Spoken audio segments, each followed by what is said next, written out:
അതുകൊണ്ട് തന്നെ അവർക്ക് ബാങ്കിൽ പോയാൽ ലോൺ കിട്ടില്ല. സാലറി സർട്ടിഫിക്കറ്റ് നൽകില്ല. അവർക്ക് സാലറി സർട്ടിഫിക്കറ്റ് കിട്ടാത്തത് കൊണ്ട് ഒരു ബാങ്കിൽ പോയി ലോൺ എടുക്കാൻ കഴിയില്ല.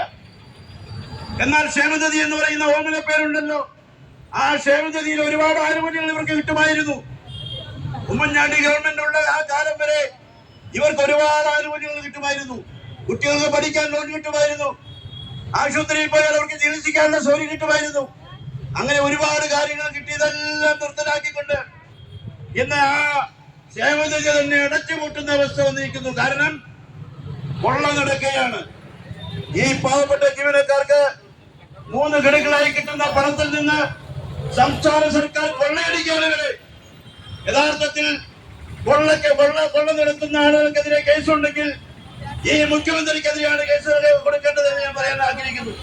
എന്താണ് കൊള്ള? അസംബ്ലി പാസാക്കിയ ബില്ലുകൾ അനുസരിച്ചാണ് ക്ഷേമനിധികൾ വർക്ക് ചെയ്യുന്നത്.